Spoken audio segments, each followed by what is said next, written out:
Where we are set for a Class 2A quarterfinal state tournament matchup between the McMinn Central Chargerettes and the York Institute Dragonettes. I'm Noah McKay on the call here on the Frontier Chevy UCR Media Network.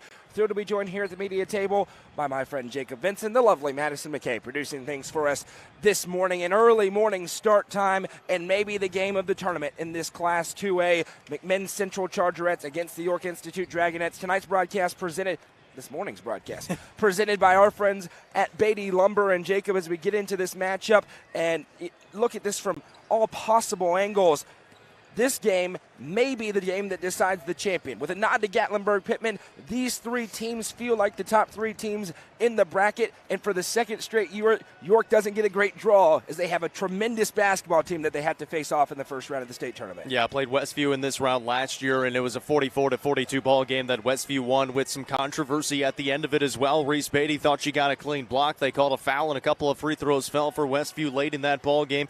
And then Westview cruised through the tournament after that in the semifinals, and then in the championship actually beat this McMinn Central team pretty easily in that championship game by 19 points, 56-37. For McMinn Central, though, they are the team to beat this year. It is them and Gatlinburg-Pittman, and then if you got York right behind them, those are the top three teams here in this 2A classification. And McMinn Central has been playing a great schedule all season long, and you look at them, they've played Bradley Central twice. One went to overtime. The other one was a close loss to them. They've beaten Coffee County, who is in the state tournament. They've beaten CAK, who was in the private school state tournament. They've beaten Cookeville in overtime. Heritage, who's in the state tournament. Cleveland's in the state tournament. I mean, they've got really, really good wins, and a lot of their good wins are against teams that are in state tournaments, not just in 2A, in 3A, and in 4A as well. Yeah, the most impressive ones. You mentioned Bradley Central. They rout an undefeated Clarksville team. They're going to cruise, it appears, towards that 4A state championship. McMinn Central played them close twice, went to overtime once. They are 30-4 on the season under Johnny Morgan in his 46th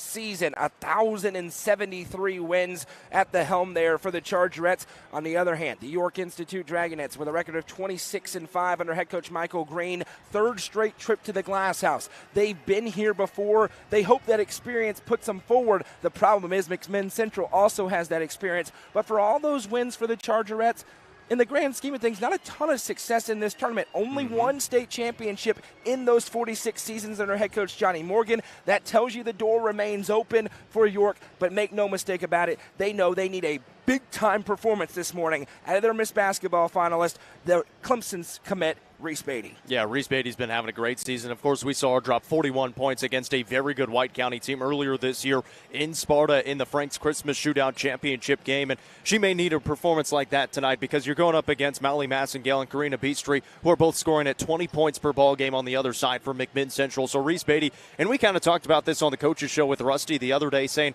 she may just have to take over this ball game. There have been games that she has taken over, namely that White County game, but there have also been games where she'll play off the ball a little bit. She'll try to move the ball around. This may be one, especially, and we kind of talked about it too, it's a weird start time. 9:30 in the morning. You're not used to playing this early, middle of the week. You're supposed to be in class right now, probably your second class of the day, and instead you're playing one of the biggest basketball games of your career here in the state quarterfinals. And Reese Beatty, it's probably not going to matter. And it's cool too because her and Molly Massengill, very good friends off the floor, and now they get to compete against each other in the quarterfinals, and two of the best players here in this 2A classification. No doubt about it. We are live right now on the UCR main Facebook page and the UCR YouTube channel. We welcome you in audio only due to TSSAA regulations. They own the broadcast rights. Nobody's allowed to video stream. I hope we've got all the bots blocked. We know they can't post a link. I added a few in for the live on my page bots. Those are not real either. They just want your credit card information. The only place you can watch the game live is on the NFHS network. You can listen to it, of course, here with us at UCR. One of two broadcast games today. We'll be back here later on at 7:15 p.m. as the Upperman Lady Bees return to the Murphy Center. They take on Greenville. We'll have coverage on UpperCumberlandReporter.com of Smith County against Gatlinburg-Pittman. Unable to stream that game. There's some rules in there. You have to stream a certain amount of regular season games. We didn't do that for the Lady Owls this year, so that's why we can't audio stream. It's not because we don't want to. I promise you, we would if we could. As we continue to look at this matchup, both these teams relatively cruise through the postseason to this point. For York, only two tight games, both against the Smith County team that'll play later on today against Gatlinburg-Pittman. They routed Jackson County, White House Heritage. They played Jackson County twice, beat them handily both times, and then just cruised past Pearl Cone. But on the other end, no resistance for McMinn Central. They've dominated Tellico Plains, Meigs County, Bledsoe County, Kingston, and Alcoa. Not murderer's row for either team, but McMinn Central, when they have an advantage on you, they house you. They have a lot of blowout victories this year. York, not so much. They've slowed it down at times late in games, even when they have leads. It's come back to bite them a couple of times doing that, including at Cookeville.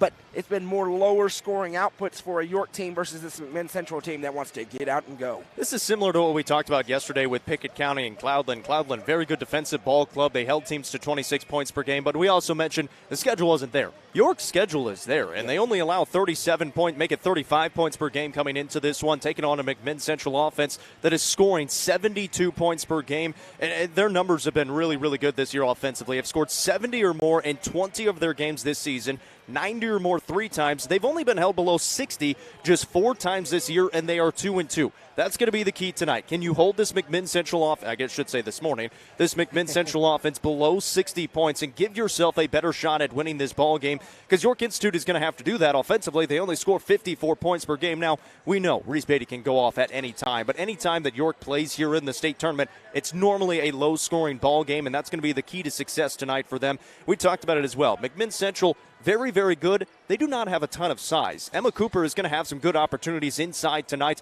and she has played well in the region tournament. We'll see if she can step up here in the quarterfinals. Yeah, that's maybe the advantage on paper in this game. There's 2 of them for York. The size of Emma Cooper inside, and that they have the bona fide best player on this floor, if not in this entire tournament, in the form of Reese Beaty. McMinn Central, though, a little bit deeper, a little bit more production into those 4 and 5 girls, and that's a question tonight, or today, we're just going to say tonight, for Coach Green. It's can an Emma Pyle, can a Callie Franklin, can an Annabeth Dunford or Zoe Gibson, Emily Doss step up and give you 8 to 10 points, because that could be the difference in the ball game. They're going to need that secondary scoring, especially in a game where Reese Beaty and Molly Massingale probably going to play a lot of man-to-man against each other. Some other girls are going to have to step up today for the York Dragonettes. Yeah, and you know you're going to get that from McMinn Central. You've got Karina Beastry, who's also averaging 21 points a game, actually leads the team in scoring. She has 2 games of 40 or more points this season. She can absolutely shoot the basketball from outside. She's hit 7 threes in multiple games so far this season, and only coming off a game where she scored only 9 points. Didn't shoot a lot of shots in the game against Alcoa in a blowout victory, 73-42. And mind you, that was a good Alcoa basketball team coming into that game, and they cruised right through them. But to your point, for York Institute, Emma Cooper, we talked about, probably going to have a good game inside. This may be a really big game for Rayleigh Warner. We have seen her offensive prowess throughout the season. We know she can score the basketball, kind of handles the point guard duties this season with Reese Beaty playing off the ball at times. If Rayleigh Warner is able to take some of that pressure off of Reese Beaty, it's going to make it a lot easier for Beaty to get to the basket and maybe get some points for herself. It's the McMinn Central Chargerettes with a record of 30 victories and 4 losses against the York Institute Dragonettes, 26-5 on the season. Let us know in the comments where you're listening from, who you're cheering for in this one. Make sure you hit that like button and share. Whether you're watching on YouTube or Facebook, you can like the stream and comment along with us. There's an excitement in the air on an early morning in Murfreesboro. It's the opening round of the Class 2A state tournament. We'll have all the action when we come back. Coverage of this game is presented by Beaty Lumber. You're listening to it on the Frontier Chevy UCR Media Network. Buckeye Home Medical Equipment, serving you since 1984. For all of your in-home durable medical equipment needs, including oxygen, CPAPs, BiPAPs, power wheelchairs, and so much more. Convenient locations across the Upper Cumberland. Visit whybuckeye.com today for additional store locations and information. Fire and Vine in Cookeville is the Upper Cumberland's home for delicious Chicago-style pizza, beef, chicken, fish, and more. Located in Cookeville's historic downtown district, Fire and Vine's food and atmosphere will keep you coming back for more. Take in stunning views with creative food and drinks on the rooftop. Fire and Vine is proud to support this broadcast on the UCR Media Network. Clint Connor is your local auctions expert. With full service from start to finish, the Exit Crossroads Auction Group are here to make the process easy for you. Visit crossroadsauctiongroup.com for more details and current auctions. Clint Connor, your local auctions expert, is proud to sponsor this broadcast on the UCR Media Network. Sonia Brown is a full-service realtor and is licensed across the state of Tennessee, listing and selling residential and multifamily, land and farms, commercial and industrial properties. Sonia handles the sale from start to closing and beyond. Let her put her 30-plus years of experience to work for you. Sonia Brown with American Way Real Estate has been supporting student athletes in the Upper Cumberland since 1990. You can reach Sonia Brown at 931-979-7145. Sonia Brown, realtor with American Way Real Estate, is proud to support this broadcast on the UCR Media Network. Delicious Pan Pizza is Domino's best kept secret. With locations in Smithville, Sparta, Livingston, Allgood, and 2 in Cookeville. Delicious pan and hand-tossed pizza, pasta, and more is never far away. Use the Domino's app to take care of your game day eats today. Domino's is proud to support this broadcast on the UCR Media Network. Nelson Trophy and Screen Printing is proud to support student athletes and athletic departments throughout the Upper Cumberland. They're also proud to sponsor the Nelson Trophy and Screen Printing Player of the Game on this broadcast. From trophies to t-shirts, they can do it all. Stop by and see them at 120 Circle Drive in Allgood or give them a call at 931-537-9559. Nelson Trophy and Screen Printing is proud to sponsor this broadcast on the UCR Media Network. Frontier Chevrolet is ready to get you into your next vehicle and are proud to offer a lifetime powertrain warranty on nearly all vehicles below 80,000 miles. View inventory online at www.caseyschevy.com, including the brand new Chevy Trax and Traverse, or stop in at 2350 Cookeville Highway today. Remember, don't buy till you see Jason Fye.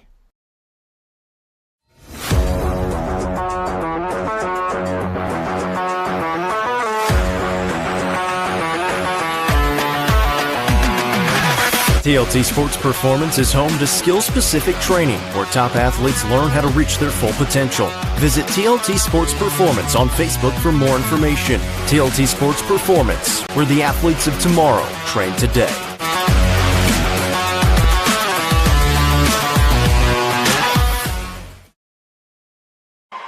Welcome back into the Murphy Center. Starting lineups being introduced, and we will do the same. The Birdies Lounge starting lineups first for the McMinn Central Chargerettes under head coach Johnny Morgan with a record of 30 victories and 4 losses. District 3 AA and Region 2 AA champions. Number 5, Molly Massingale. Number 15, Reagan Baker. Number 20, Karina B. Street. Number 22, Maddox Mayfield. Number 31, McCary Beaty. And their opponents tonight, the York Dragonettes under head coach Michael Green with a record of 26 victories and 5 losses. They are the District 5 AA and Region 3 AA champions. Number 0, Emma Pyle. Number 1, the Clemson commit, Reese Beatty. Number 2, Callie Franklin. Number 25, Emma Cooper. And number 35, Rayleigh Warner. Starters once again for the Chargerettes, Massingale, Baker, Beastry, Mayfield, and Beatty. For the Dragonettes tonight, Pyle, Beatty, Franklin, Cooper, and Warner. York, the road team, on the scoreboard and in the gym on our left in the black jerseys, black shorts, purple numbers and letters on the front and the back with gold trim. The Chargerettes, the home team, the white jerseys, white shorts, powder blue, numbers and letters on the front and the back. We welcome you in. We hope you enjoy a day full of basketball here. We're getting it started right with a 9:30 a.m. tip-off between 2 of the top teams in the state of Tennessee in any classification, but especially here in Class 2A. The crowd is starting to fill in a little bit, Jacob. They got to wake up. The players have to wake up. I wonder if the early start time may be an advantage in this respect. It may neutralize some of your nerves. You don't have all day to get nervous and hyped up. You just got to go out there and start playing. That's right. You wake up and you got to go play some basketball. And for both of these teams, it's a long drive for the fans, but they have made it out here. McMinn Central behind us, York across the way in front of us behind the scores table. They are ready for basketball. York trying to get back to that championship game after suffering a loss in the quarterfinals last year to the eventual state champion. McMinn Central, the runners-up to that eventual state champion in Westview, 56-37. They've got their sights set on another gold ball as well. Emma Cooper will be in the circle for the Dragonettes. She faces off against McCary Beatty. And the lead official throws it up, and the tip going to be tipped up into the air, then grabbed by Emma Cooper. So we will have a stoppage, and it will go to McMinn Central. A little bit of an awkward start to this game. McMinn Central will work right to left on your screen as you visualize here in this audio-only broadcast, but we'll let you know exactly what's happening as it is happening. Reagan Baker, the point guard, will bring it across the timeline here for the Chargerettes as we get rolling at the Murphy Center. York, surprise, surprise, they're in a man-to-man set defensively. Right wing pass, now they fired it to the top of the key. Working off the dribble inside, now reverse left feed for Baker. Baker just outside the arc on the left side, fires to the top of the key. Working in is Maddox Mayfield. Mayfield back right side. Finds the target, Beastry. Beastry now triggering the 3 off a feed, and it's good. And it's Molly Massingale splashing home the triple. The Chargerettes get the start, and they will press 94 feet. They go right into it. Rayleigh Warner, though, not deterred as she crosses the timeline. Massingale guarding her. We wondered what the matchups would be, and if they change as this game goes on. Massingale and Reese Beatty may find each other at some point. Beatty comes up to run the point on the middle of that MT logo at center court. Works off a pile screen, right wing side. Beaty explodes inside. Reese Beaty off the glass. No. Too strong on the lay-in attempt. Rebound tipped out of play, and it's going to go to the McMinn Central Chargerettes. They got a great look, just didn't finish. Yep, just a little too strong on the take. Really good look. Kind of had that burst of speed, like you said, past the defender on this side defensively. Reese Beaty is picking up Molly Massengale. She just got caught in a couple of screens there. It opened up Massengale for a 3 try, and Rayleigh Warner gets to guard Karina Beastry. Those are the two big matchups on this side for the Dragonettes. Baker gives right side to Molly Massengale. Massengale now works it around. Left wing drive and kick back behind the arc. York staying in that man-to-man. They want to be there all night long. Starting to drive, going nowhere was Cooper. McMinn Central maybe got away with a travel. Instead, they send back out for Beastry. Beastry finds Massengale, tries to drive on Beaty, swiped away. Emma Cooper got a paw in there. Now here's Beaty pushing it in transition. She fires it across the left side, left-handed lay, good. York getting out in transition. Callie Franklin gets the Dragonettes on the board. And that's something she's done all season long, getting out in front, and Reese Beaty has been able to find her. Nice swipe there by Cooper to come up with a steal. Left side Mayfield, now she sends it to the top of the key. Working off the dribble, driving in, into the lane of the defense, and a foul will be called as Beastry is going to get rewarded with a trip to the line. See who it goes against for York. 3 Dragonettes in the paint as Beastry flew in. This one goes on Rayleigh Warner, her first, team's first. That's what makes this McMinn Central team so dangerous is, you've got Molly Massengale, who probably could have been a Miss Basketball finalist if it weren't for so many great players in this 2A classification. But then Karina Beastry actually leads your team in scoring. Just a junior on the year at 21 points per game. Shoots at 39% from 3 and gets the second free throw to fall after missing the first. Yeah, she splits them there back to 4-2 and right into the press as Reese Beaty now says, give me that basketball. She's going to work the point as she brings it across the timeline here, defended by Mayfield. Beaty off the dribble, starts to work it right side. Using a Cooper screen, now floats behind the arc, works it back over. There's Emma Pyle. Pyle back now for Reese Beaty. We're 2 minutes and 10 seconds into the ball game. Beaty one-on-one again, drives, spins into the defense, steps through Reese Beaty, but again with the miss. Has had 2 tremendous looks, no good. Here come the Chargerettes in transition. Massengale in the mid-range, throws it up with the left hand, no. Rebounded by Beaty, and here she comes. Reese Beaty just in front of the media table, works it up in transition. Beaty explodes again inside. Beaty into the low block. No good again. Emma Cooper, though, with a rebound. Turnaround shot for Cooper, no. Rebound down, and it's stolen away. Back to York, and then she lost handle on it as Franklin couldn't quite get possession. Here come the Chargerettes with Beastry. Kicks it in the corner, open 3. No. Rebound down, grabbed by Warner as we have a frenetic pace right now. On the attempt was Maddox Mayfield. Here comes Reese Beaty. She's had 3 layups that haven't fallen. Very uncharacteristic for Beaty. York fortunate it's only 4-2. And they've been open looks as well. Again, she drives in. This time reverses back out for Rayleigh Warner. Warner gets a stiff Beaty string. Turnaround shot. Rayleigh Warner, good off the glass. And that's what's going to have to happen for this York team, especially with Beaty struggling a little bit to score the basketball. Gets a little bit of help from her teammates. Great screen set by Beaty. Rayleigh Warner, a nice move and a good finish. 4-4. 4:40 to go in the first quarter. As these teams settle in, it's going to be a dogfight. You can tell these are evenly matched squads. Mayfield gives back now, floating it back to the top of the key for Beastry. Beastry gives a little head fake to Warner, triggers the 3, no. Rebound, big collision. It stays with the Chargerettes. Beastry again inside, no, as she barreled in. They're letting them play right now, but standing on the line was Emma Pyle as she grabbed the rebound, so it'll stay with the Chargerettes. It is very fast-paced to only be 4-4. And physical as well. You mentioned it. Emma Pyle caught that rebound, got hammered. She stepped on the baseline, and she got pushed, but they let it go. Now an errant pass, but tracking it down is Reagan Baker. Rayleigh Warner giving her everything she wants. Flips over to Beastry, and she traveled.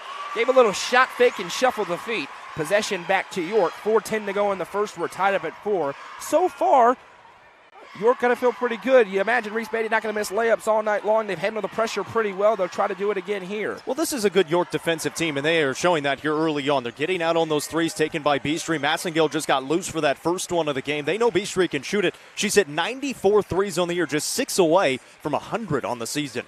Beaty works it over right wing side now, grabbed by Rayleigh Warner.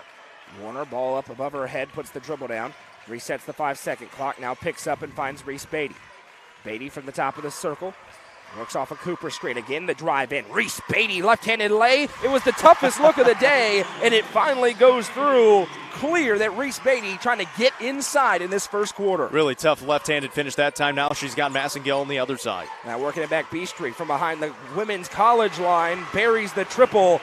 Molly Massengale with her second 3, and now Reese Beaty had it poked from her. It'll stay with the Dragonettes with 3:23 to go in the first, but Karina Beastry with the three. So a couple of threes in this first quarter for McMinn Central has given them a 1-point advantage. Yeah, Beastry, she can knock it down from pretty much anywhere on the floor right now for this McMinn Central basketball team. And so if Callie Franklin had the defense that time, going to have to get out on her and pretty much guard her wherever she is. And make sure you hit that share button. We got told late we were going to be able to do the York games, and it's early, so people may not know that the game is live right now at the Murphy Center. Cooper into Beaty again in the low block. Beaty muscles around on the floor. A foul is called for a hold. Be the first foul of the game called against the Chargerettes. 3:05 to go in the frame, and we'll see who this one goes against. I think Reagan Baker down in that post. That's who it's going to be called on her first, and it's kind of been a switch between Reagan Baker has been guarding her a little bit. McCary Beatty started out on her as well defensively. It hasn't been Molly Massengill or Karina Beastry. They're trying to help off on other players, and they're trying to put some of those shorter guards on Beatty to try and stay in front of her because she's so fast with the ball. Now a little pick and roll for Cooper. Puts one power dribble down, shot off the glass, good. Emma Cooper off the assist by Reese Beatty, and York goes back in front by a point. And a very balanced offensive attack right now. 8 points, 4 different scores. Now left side pass goes for Loden. Loden fresh into the game off the bench here for the Chargerettes. They bounce over. Zoe Gibson getting in here for York. They need her to play some big minutes with her length inside. Massengill against Beatty. That's the matchup we all want to see. And Reese Beatty pokes it free. Here they come in transition. Beatty across the timeline. Working on Massengill. Drives in again. Reese Beatty good for two. Remember when we said Reese Beatty needs to take over this basketball game? She knows that, and she's starting to do it here in the first. Here's Massengill on the other end. She explodes inside for two, and the two studs trading blows early. Reese Beatty trying to work against the pressure. This time it works. Reagan forces the steal. Now Massengill triggers the three, and she got it. Molly Massengill with her second three, and there's that Chargerettes pressure as they forced the turnover on the inbounds pass and quickly buried the triple. Yeah, that's a tough 5-point swing. They didn't pick up Massengill in the transition the first time. Not a good pass on the inbounds to Beatty that time. They turn it over, and now down, up by 3, now down by 2. Franklin gives off to Cooper. Beatty again post side, and that's a dangerous pass out of play. It'll go the other way to McMinn Central. Chargerettes have adjusted to that inlet pass into the low block for Beatty.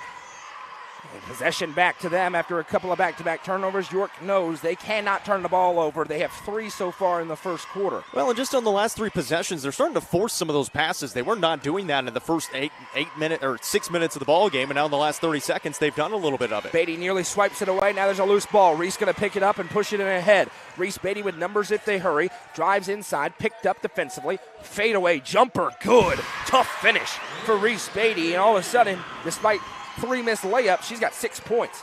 Here's Massengill wasting no time. She gets inside, and Reese Beatty pokes it again. It's saved in, but promptly out of bounds. Back to York, and that'll be the 6th turnover for McMinn Central, and it's Reese Beatty poking it free from Massengill as she tries to drive past. Oh, listen, this has been a physical ball game. They have not called a lot of fouls. They are letting them go, and it's going on both sides. So if they're going to let you go, you're going to play some tough defense, and this is what you want to see. You've got 2 really good basketball teams. You want to see them get out there and play.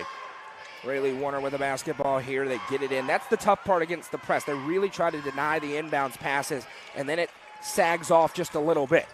Under a minute to play here in the first quarter. Rayleigh Warner drives inside, kicks into the corner, and we have a foul called and a charge underneath. And this is a big one. It's the second on Rayleigh Warner as she drove in, and taking the charge in there was Loden coming off the bench, making an impact, and Warner forced to the bench. That is not what York needs, particularly on the defensive end, as Emily Doss checks in for the first time today. Yeah, Doss is going to have some big minutes here, especially with 50 seconds remaining here in the first quarter. Probably going to get the start in the second quarter as well. And if York can get a lead going into the second, maybe a lead to start the second, will be huge minutes for Emily Doss off the bench. 41 seconds to go. McMinn Central, they may hold for the last look here. We're tied up at 12. They appear to be in no hurry, dribbling at that MT logo. Checking up towards on top of the shot clock, which of course is off. We got the clock ticking on top. Massengill not in there right now. She's getting on an extended break at the end of the first. Now they go to work with 23. Left side for Beastry. She bounces right side. Now they work it around right wing. Looking back towards Coach Morgan, and they will set up with 15 seconds left for the final look. This is Reagan Baker. Baker crosses over left-handed dribble, trying to drive in past Franklin. Throws up awkwardly with the left hand, no, 4 seconds. Doss with the rebound, 2 seconds. Over to Cooper, they won't get a look, but that brings us to the end of a stalemated first quarter. After 1, it's York 12, McMinn Central 12. You're listening to coverage of the Class AA State Tournament presented by Beaty Lumber on the Frontier Chevy UCR Media Network. I'm looking for someone who can keep me comfortable, stay here for the long run, and definitely not high maintenance. Not right. Absolutely not. This one looks perfect. Find your perfect match with Hiller. Get a free UV light with select new HVAC systems, 50% off a descaler with new tankless water heaters, or free surge protection with a new whole home generator. Like that one too.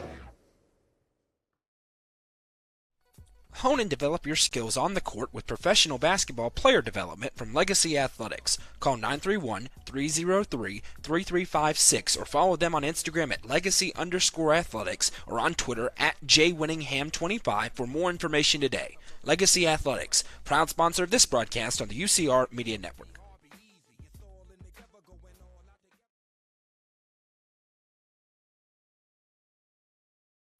Welcome back to the Murphy Center as we enter the second quarter. Tied up at 12. Reese Beaty with 6. 8 for Molly Massingill. The superstars every bit as good as advertised at 9:41 a.m. And 3 missed layups for Reese Beaty, and yet York still tied up at 12. The problem for the Dragonettes, Rayleigh Warner out of the game with 2 personal fouls. She's starting here, They actually, put her in the back, second. all right, so they put her back in with 2. They do get it in as York possesses, working left to right on your screen to open up this second quarter. Noah McKay joined by Jacob Benson. The lovely Madison McKay producing things for us. And we have a 5-second violation called on Reese Beaty, and the defender was good 3 feet away from her. Was definitely not within arm's length. But the clock was ticking, and so possession goes back the other way to McMinn Central. I thought they were going to call 3 seconds at first on Emma Cooper, but she wasn't in the lane, so I was really confused. This is a state tournament, and we're calling that closely guarded. We're going to have a long day if that's the case. Top of the key.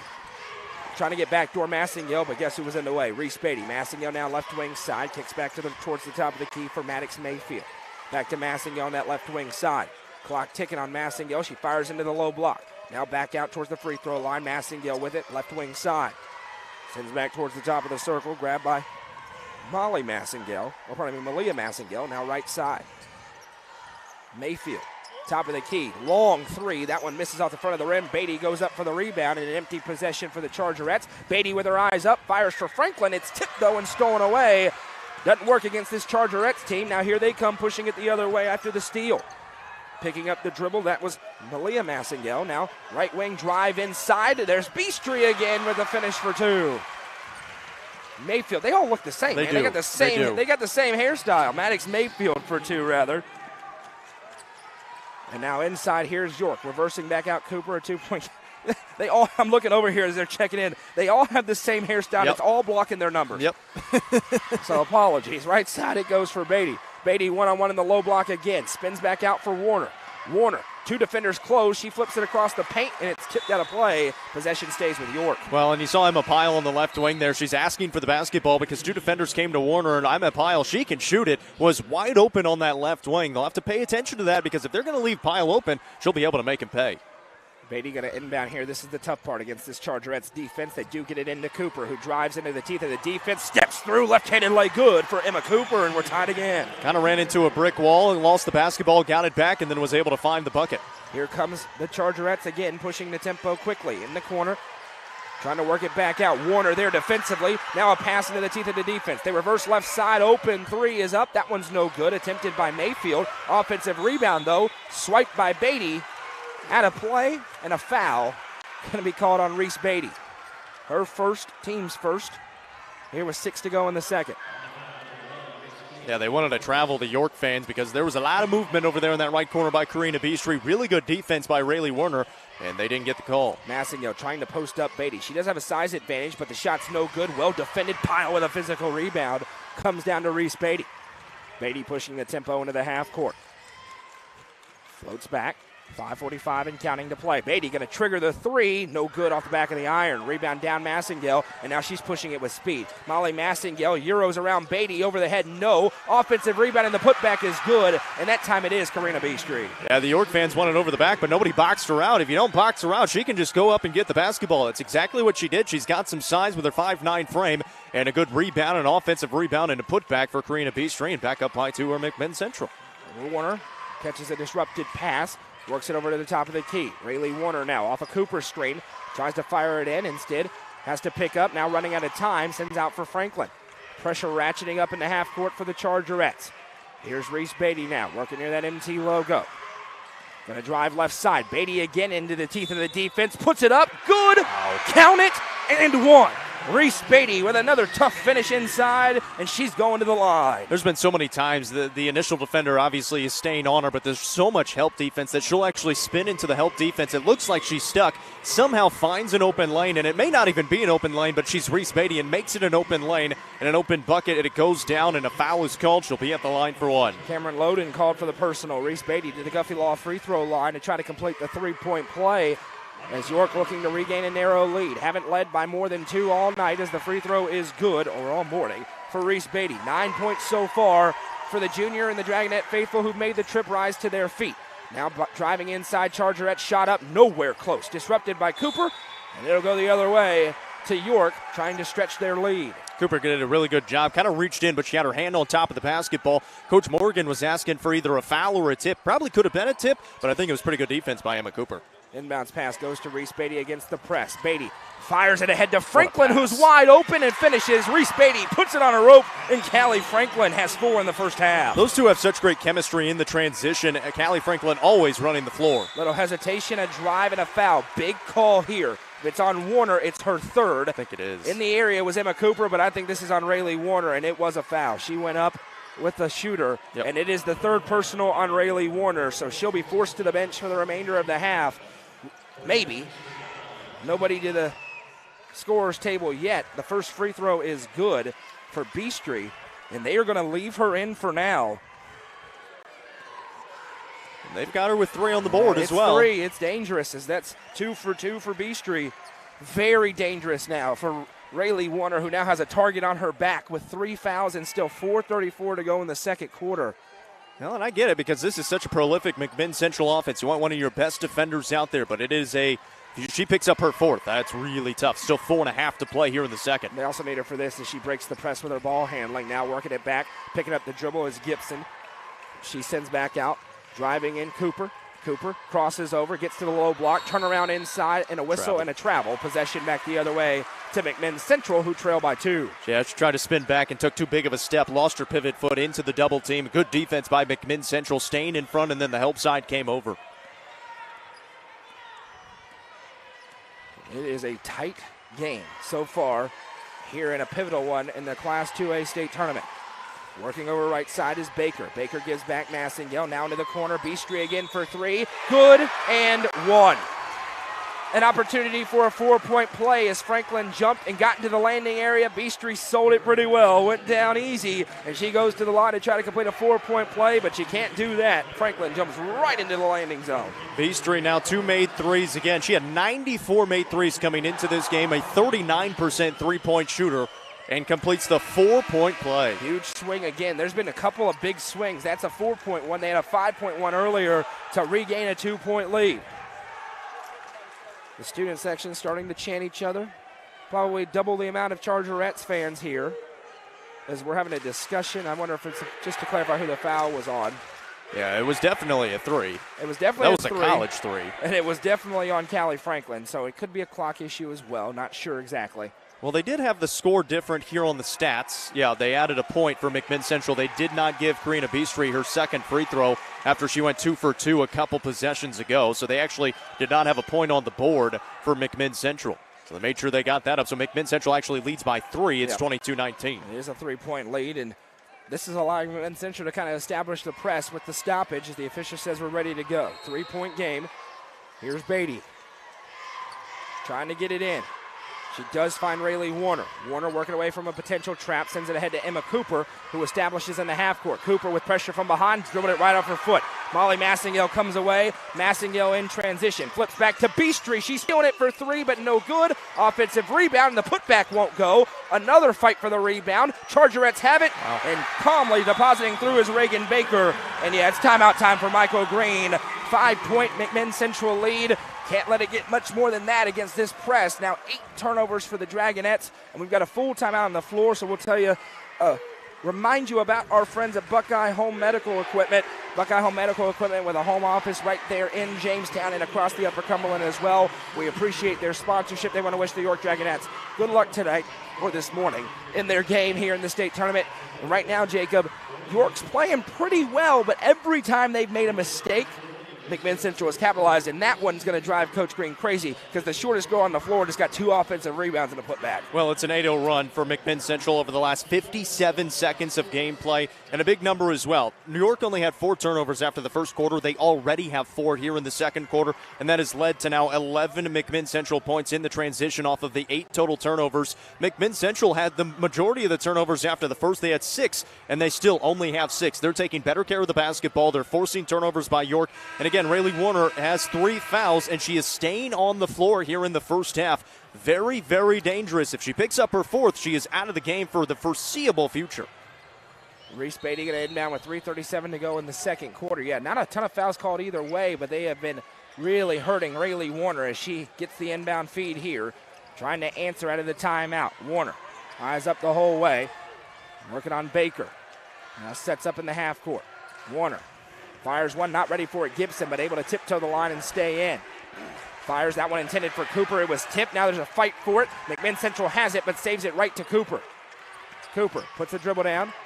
Now Massingill picks her up. Back to Beaty. Beaty about a foot away from the half-court line. Now starts to drive inside. Beaty from the free-throw line. Jumper, missed everything. Possession back the other way to McMinn Central. York a little bit out of sorts right now. Pretty good defense by Maddox Mayfield staying in front. And again, we talk about McMinn Central doesn't have a lot of size, but their guards do have a good amount of size, and that is posing a little bit of problems right now for Reese Beaty. 8 in the frame, 12 in the game for Beastry. As here's a steal, though, for Callie Franklin as she jumps in front of a pass.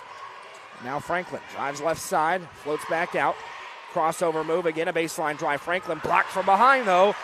Beastry with the block, and an opportunity here for McMinn Central. Several empty possessions in a row for the Dragonettes. They're in a drought. Into the low block, jumper up and good.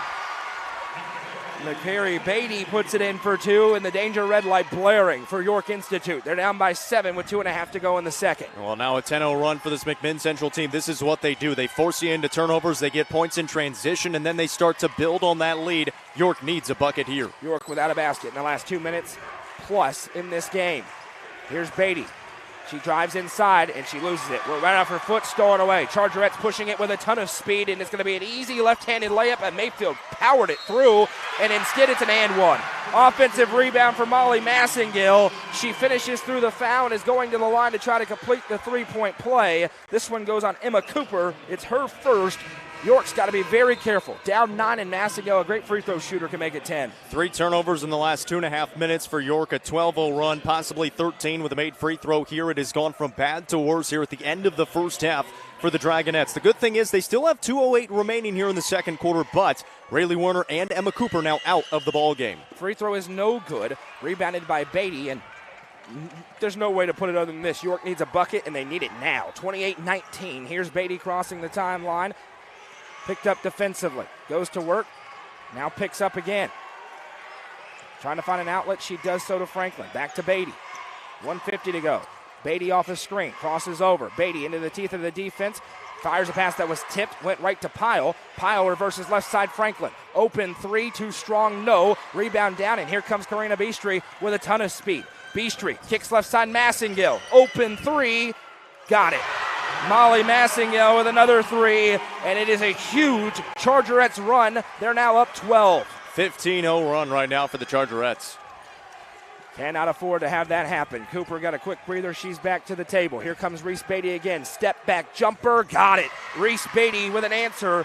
At least slows the run down. Back to a 10-point game. 1:10 to go. Beastry, though, flying ahead. A block is called.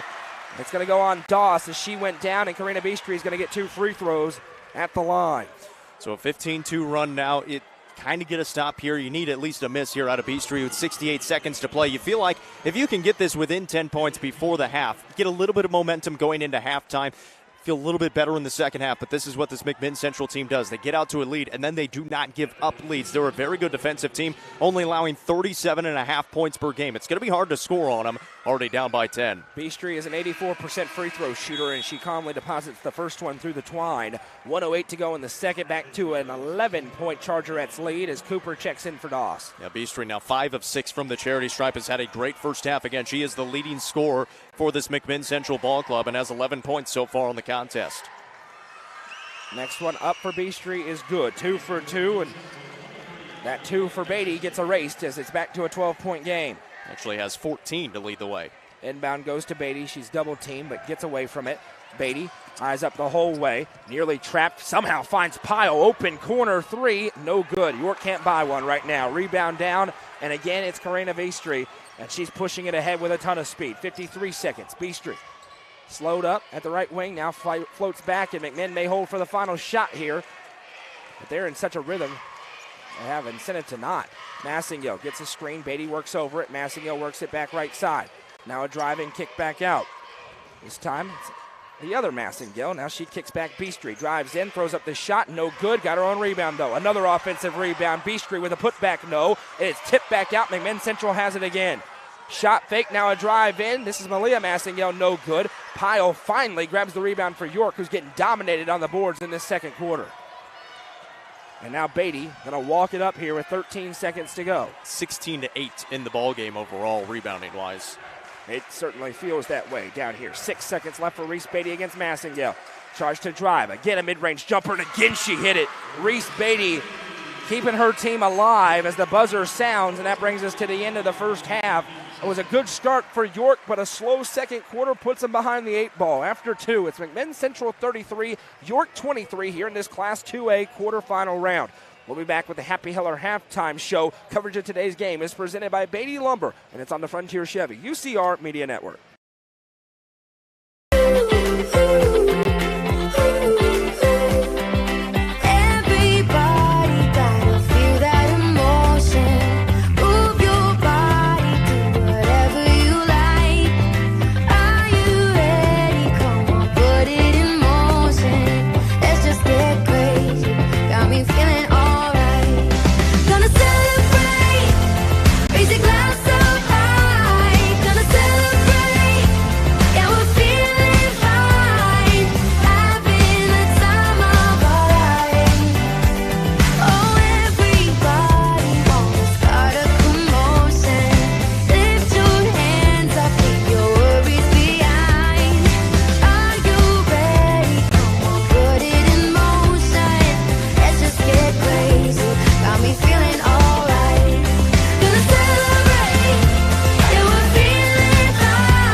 Steel Technologies has been part of the Rutherford County community for over 35 years.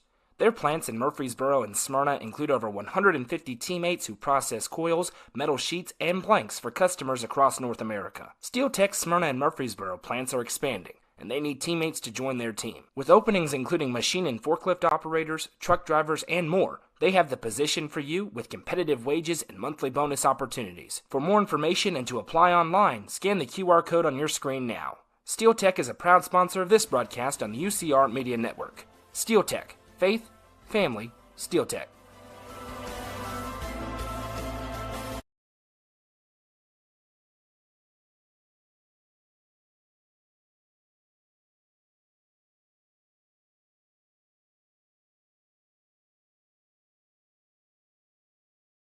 From the sports field to the hunting field, our friends at Hall Sports and Outdoors can outfit anyone. Located in the heart of Jamestown at 207 South Main Street, Hall Sports and Outdoors carries everything from kayaks, fishing gear, and camo to guns and ammo. With top brands such as Columbia, Timberland, Under Armour, Asics, and much more, nobody can top their selection.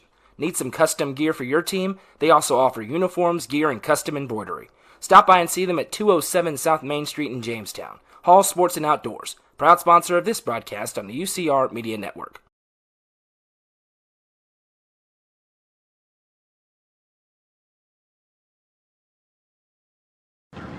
How many letters? 5 letters. Just think about, what am I doing right now? Smile. Smile? Uh-huh. This is so easy.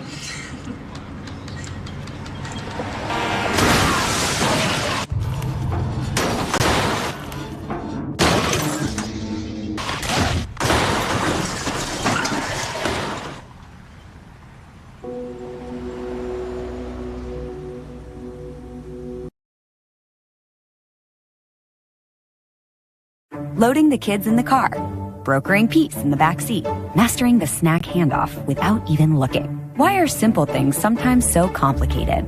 Thankfully, with auto owners, insurance doesn't have to be one of them. We work with independent agents who keep insurance simple, so you can worry about more important things, like figuring out what's growing in that cup holder. That's simple human sense. Visit swallowsinsurance.com or call us today, 931-526-4025. Protecting your future. It's what we do.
Buckeye Home Medical Equipment, serving you since 1984. For all of your in-home durable medical equipment needs, including oxygen, CPAPs, BiPAPs, power wheelchairs, and so much more. Convenient locations across the Upper Cumberland. Visit whybuckeye.com today for additional store locations and information. Welcome back. It's time for the Happy Hiller Halftime Show. Visit happyhiller.com to see how our friends at Hiller can help solve your plumbing, heating, cooling, and electrical problems today. That's happyhiller.com. At the break, McMinn Central leads York 33-23. And Jacob, really the tale of two quarters. In the first one, back and forth, a 12-12 tie. But then McMinn Central started turning over the Dragonettes, also really getting after it on the boards. They go on a big 15-0 run. Reese Beaty hits a couple of jumpers to keep York in it. But for York, they're going to have to protect the basketball, and maybe more important than that, they're going to have to start rebounding. Yeah, that's the big number in this one right now. 17 rebounds for McMinn Central. They have 6 second-chance points as they have 9 offensive rebounds. They have more offensive rebounds than York has rebounds. It's actually 9-9 in that category right now. Offensive rebounds for McMinn Central and total rebounds for York Institute. York also turned the ball over 9 times in that first half, leading to 13 points. And after the turnovers for McMinn Central, it seemed like York was controlling the first quarter. That flipped in the second quarter. Rayleigh Warner picked up her third foul in the second quarter, stayed in the ball game, did not pick up her fourth, fortunately, but offensively, they really struggled. McMinn Central turned up the pressure. York could not take care of the basketball. You're down by 10 points. It's going to be tough to come back. You need a really good start in this second half. You probably need a couple of buckets to start it off, and you need stops on the other side because this McMinn Central offense is now clicking on all cylinders. I'm going to tell you a big difference in this game. We knew Molly Massingale and Reese Beaty were going to be studs. Reese Beaty with 13, Massingale with 13. The difference has been nobody for York has more than 4, and only 4 Dragonettes have scored. They have 14 points at a Carina B Street. Do the Chargerettes in this game. We talked about it in the pregame. That secondary scoring, where was it going to come from? Right now, the answer for York is nowhere. Somebody else is going to have to start getting rolling, or Reese Beatty's going to have to drop about 30 points in this half to win this game. And she may have to do that. I mean, that's what this York team is built like a little bit. So you've got Emma Cooper inside who's made a couple of nice moves, but defensively, they're zeroing in on Reese Beatty, and they are helping on her. It's going to open up other opportunities, but those players have to be ready. Emma Pyle has to be ready to shoot the basketball. Zoe Gibson has to be ready to shoot the basketball. Emma Cooper is going to have to be ready to shoot the basketball, whether it's from outside or inside. Reese Beatty will get you open shots. She is able to get you an open shot. You got to be ready for it, and then you got to make it. Yeah, 0 for 3 from three-point land in that first half was York, and none of them were particularly close. To your point, Jacob, 5 for 10 from three-point land for McMinn Central. Right now, the stat sheet does favor the Chargerettes, and the game that we're seeing, the eye test, favors the Chargerettes right now. Carina Beastry with a huge first half of those 14 points. She went 6 of 7 at the free throw line, added a 3, a couple of buckets inside, 17 rebounds to 9. As we previously mentioned, the single biggest gap on that stat sheet in the first half for York They are shooting over 50% from the field, but only 20 shots so far. McMinn Central has 27. That's a reflection of those rebounds and those turnovers. Well, a big reason, too. You also look at the points per possession number. York at 0.793, less than a point per possession, and McMinn Central over a point, 1.179. Anytime you're over a point, that is a really, really good number, and so that's a big difference in this ball game right now, almost 0.4 of a point there. And so we'll see if they're able to switch that here in the second half. Again, it starts in this second half, at the start of the second half. York, pretty quick talk at halftime. Pretty much rebound the basketball and take care of the basketball, and you're going to be in a better spot. For McMinn Central, they're taking a little bit longer here at the halftime break. They want to make sure they do not give up a big run to York because they know they can make one. Defensively, they're going to have to keep it going, and they're knocking down shots as well. They're just going to have to keep on doing what they did in that second quarter. First 2 minutes probably of this third quarter going to be pivotal for York. Can they make it a tighter game, or does McMinn Central stretch this thing to 14, 16 points where it becomes nearly insurmountable? Going to be very interesting to see. McMinn Central is going to have the basketball to open up this second half as they have the arrow as they emerge from their locker room. 5 timeouts left for McMinn Central, 4 left for the Dragonettes. Hey, we're far from done today. Coverage coming up on the website later on this afternoon as Smith County takes on Gatlinburg-Pittman. Then back here with a live stream, audio live stream. Jacob and I will be here at 7:15 as the Lady Bees return to the Glass House once again to face off against Greenville. 2 programs destined to meet in every postseason. Upperman and Greenville once again. This time it's going to be on the hardwood. We will also have coverage coming up on the website of this game. Rusty and Goose working on it right now as we speak. We'll have photos, a video, and, of course, a great story to come along with it on UpperCumberlandReporter.com. Let us know in the comment section where you are, where you're watching from or listening from, who you're cheering for in this one. I know it's all York fans for the most part, but still let us know. Hit that like button if you haven't already. If you're watching on YouTube, we welcome you as well. Noah McKay, joined by Jacob Vinson, the lovely Madison McKay, producing things for us. 2 quarters to decide a winner. York trying to put together a double-digit comeback. McMinn Central trying to march back towards the title game where they fell a year ago. It's going to be Chargerettes basketball as we open up this half. Maddox Mayfield rings it up. She works against Cooper. Tries to back her down. Cooper pokes it free, goes onto the floor for it, and Cooper saves it back. Nice play by Emma Cooper, and it's Dragonettes basketball. Yeah, great start to this second half. Emma Cooper poked it away. That's what you're going to need. This is a good defensive ball club. You need big stops, and now you need points on the other end. Franklin with it. Bounces it for Cooper at the top of the circle. Back to Rayleigh Warner playing with 3 fouls. Now Reese Beaty against Molly Massingale. Beaty puts it behind the back with the dribble, loses handle, but goes down to the floor to get it. Saves it for Rayleigh Warner. Warner starts to drive, now crosses over again. Rayleigh Warner driving on Beastry, steps through, reverses out for Pyle. Deep 3 for Emma Pyle. Got the friendly roll off the soft rim, and a big one. A Birdie's Lounge 3, and now here's a steal by Reese Beaty. Beaty ahead. Now back for Warner. Warner with a lane to drive. Fires inside to Cooper, and it's a 5-0 Dragonettes run. Here comes York. Timeout time for Coach Johnny Morgan. The first 2 minutes critical, we said, Jacob. 1 minute and 1 second in. York has cut a 10-point deficit to 5. 2 steals, a 3, and a bucket inside. We needed some help from the supporting cast. That's exactly what they have. Emma Cooper, a bucket inside. Emma Pyle, a big shot from that right wing. Got a little bit of help from these soft rims here in the Murphy Center as well. And a good shooter's touch from Emma Pyle. She can shoot the basketball. Always a good amount of rotation. Got a good bounce. She's on the right wing and hit the back left side of the rim, up off the glass and back through here. And again, you hit on it. It was Reese Beaty driving, Rayleigh Warner starting to drive and kicking it to the shooters. A great feed inside to Emma Cooper. We got a new ball game all of a sudden. Feels like halftime just happened, and it's a 5-point game with 6:59 to go. And an important thing still here for York. Rayleigh Warner is still playing with 3 fouls. She still has to be careful defensively. Keep this pressure up defensively. You cannot let Molly Massingale or Karina Beastry catch any sort of rhythm here in this second half. Here's Baker as she brings it up. Reagan Baker, the junior guard, sends right side to Molly Massingale. Reese Beaty with her outstretched arms waiting. Massingale off the screen left side, fires it into the corner. Now back to Beastry at the top of the key. Working on Warner with those 3 fouls. They simply need Rayleigh Warner out there to defend her, but she's got to be so careful. Turnaround shot inside, no. Rebounded by Pyle, and a chance for York to cut it to a possession. That's good for York. That's who you want taking the shots. You want anybody outside of Beastry and Massingale to shoot the basketball. You have a better chance of winning if that happens. Warner's got to be careful, getting very close to a carry. She drives inside with the left hand. Rayleigh Warner, good for 2, and it's a 3-point game. A 7-0 Dragonettes run. Oh, the York Dragonettes have come out aggressive here in the second half. Good defense and a great offensive start. A 7-0 run, as Noah mentioned. 2 minutes into the third quarter, we mentioned they'd be pivotal. It's been all York so far, and we've got a brand new ball game. Might as well be 3-0. Here's Baker trying to work on Franklin. Little hezzy, kicks out into the corner for Beastry. Beaty defended by Warner. Massingill, and there's a foul inside. Who's it on? Beaty.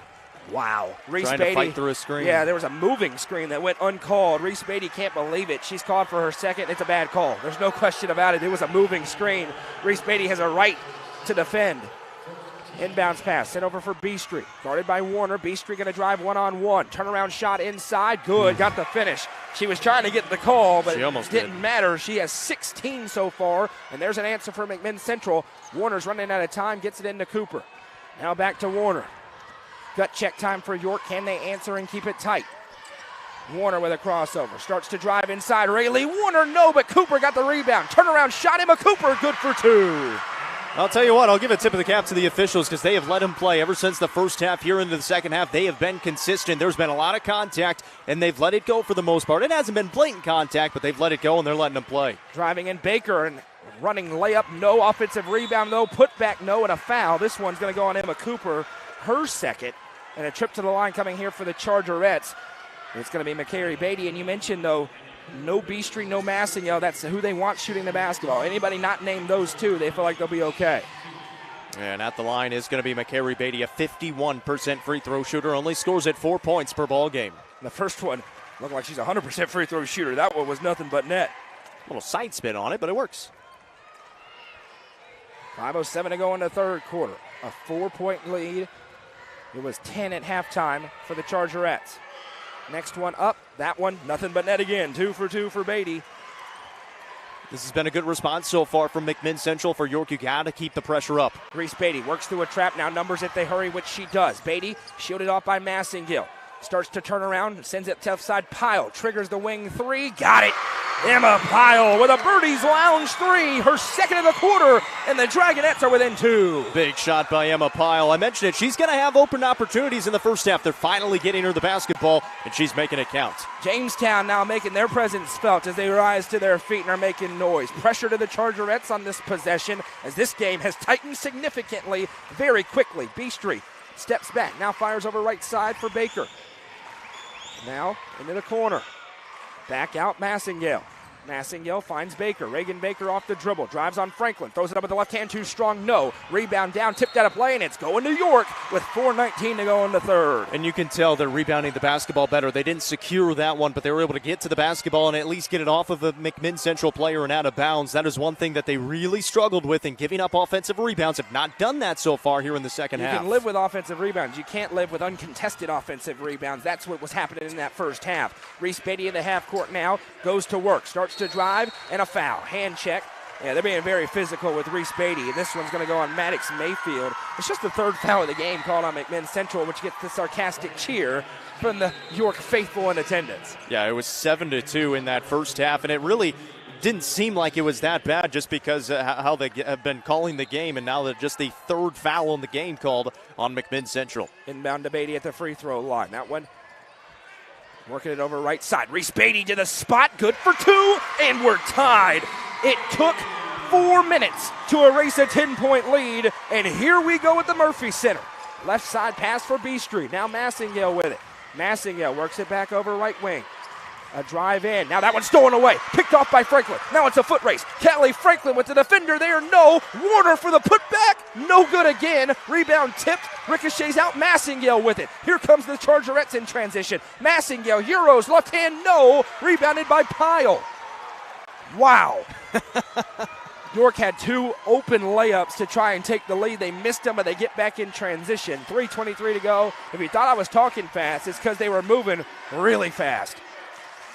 Here's Beaty. Off the dribble. 4-3. No, this place would have lost its mind if that had fallen. Instead, here comes the Chargerettes. Tic-tac-toe passing in transition. Shot no good. Rayleigh Warner with it. Now Warner pushing it ahead. Warner back out. York really doesn't want this to be a track meet, and now they're going to slow it down. It turned into one for a minute there. That's where the Chargerettes really at home. They'll tick away, and they'll set it up. And by set it up, they're going to stall. Rayleigh Warner has it. Works it over right side. Warner crosses over. drives in, kicks left side, Pyle, open three, no. Rebound down to Massengill, here they come. Numbers if they hurry, Beaty back defensively. Massengill fires it across for Beastry, and Pyle got a hand in there. Great job getting back by Emma Pyle as Zoe Gibson checks into the table. It wasn't a stall ball. It looked like we had a little reminiscent of Cookville in the Blackman game, but it's 37-37. They were still trying to go. If they get a lead, though, the air's about to get taken out of the basketball. Reese Beaty did a really good job. She got back in transition, kind of sat back in the lane, stepped to the ball handler, and then it gave enough time for Emma Pyle just to get a hand on that basketball. Left side Massengill. McMinn Central was taking a haymaker out of these experienced Dragonettes. No seniors, but they've all been here. Now right side, three ball up for the Chargerettes. No, long rebound, punched out of play. It should go to York, and it does go to York.